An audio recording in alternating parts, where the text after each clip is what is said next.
Au commencement, il y avait le paradis, luxuriant, vibrant, débordant de vie. En son cœur se dressait l'arbre de la connaissance, chargé de fruits défendus. Nous connaissons tous l'histoire. Ève, tentée par le serpent, a croqué le fruit. Mais si je vous disais que nous avons mal interprété ce récit pendant des millénaires, si Ève n'était pas simplement une victime de la tentation, mais une chercheuse de vérité, le serpent, souvent dépeint comme un malin trompeur, pourrait bien jouer un rôle différent dans cette histoire.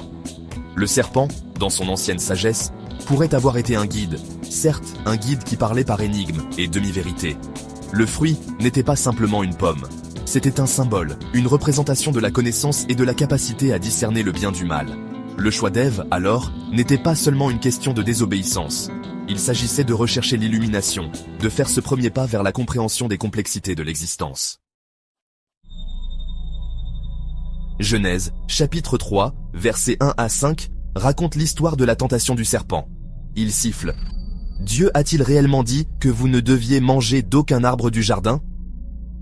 Ève, curieuse, s'engage dans la conversation.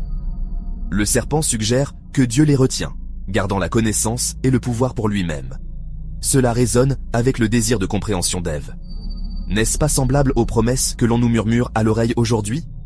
L'attrait du savoir interdit ne se limite pas aux jardins anciens. Aujourd'hui, nous le rencontrons sous la forme de plans pour devenir riches rapidement, de promesses de gratification instantanée et de raccourcis vers le succès. Le message est le même.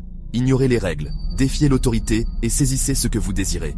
Voilà le pacte du serpent, un marché qui promet beaucoup, mais qui nous laisse souvent avec des regrets et un sentiment de vide. Les conséquences des actions d'Ève furent profondes. Le jardin d'Éden, un lieu d'harmonie et d'abondance, fut perdu. Mais la perte la plus significative fut la rupture de la relation entre l'humanité et le divin. L'intimité, la communication ouverte, le sentiment d'appartenance, tout a volé en éclats. Cette séparation n'était pas une punition, c'était une conséquence naturelle de leur choix. Tout comme la confiance est le fondement de toute relation, son absence crée distance et incompréhension.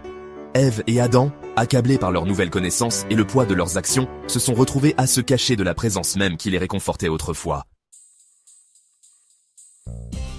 L'histoire d'Ève et du fruit défendu ne se limite pas aux pages d'un texte ancien. C'est une histoire qui continue de se dérouler dans chacune de nos vies. Les mêmes tentations, les mêmes murmures de doute et les mêmes promesses de savoir interdit résonnent encore à travers les couloirs du temps. Réfléchissez-y.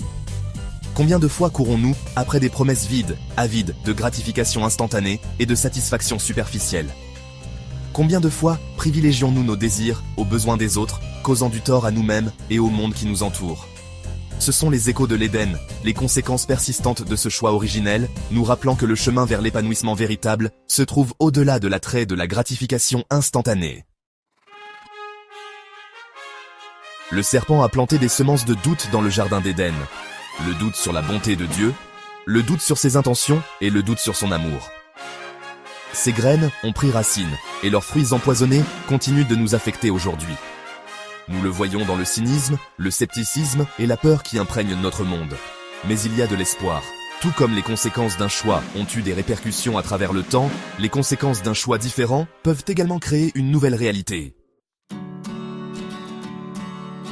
L'histoire d'Ève et du fruit défendu n'est pas seulement un récit de transgression, c'est une histoire de rédemption.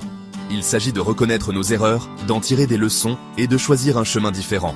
Il s'agit de comprendre que la vraie connaissance ne consiste pas à posséder des informations, mais à cultiver la sagesse, la compassion et l'amour. C'est l'espoir qui se trouve au cœur de l'histoire. Nous ne sommes pas condamnés à répéter les erreurs du passé. Nous avons le pouvoir de choisir différemment, de nous libérer du cycle de la tentation et de la souffrance, et de créer un monde qui reflète l'harmonie et l'abondance du jardin. L'histoire d'Ève et du fruit défendu est une histoire qui nous concerne.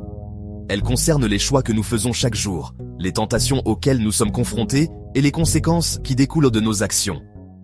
C'est une histoire qui nous met au défi de remettre en question nos hypothèses, de confronter nos propres ténèbres et de rechercher une compréhension plus profonde de nous-mêmes et du monde qui nous entoure. Ce n'est pas la fin de l'histoire, ce n'est que le commencement. Le voyage au-delà du jardin est un voyage de découverte de soi, de confrontation avec nos limites et d'acceptation de la plénitude de notre humanité. C'est un voyage qui exige du courage, de la compassion et une foi inébranlable en la puissance de l'espoir. Vous voulez approfondir les mystères du jardin? Rejoignez-moi la prochaine fois pour explorer l'histoire d'Adam et son rôle dans ce récit intemporel. Abonnez-vous à ma chaîne et ensemble, découvrons les secrets cachés dans les textes anciens.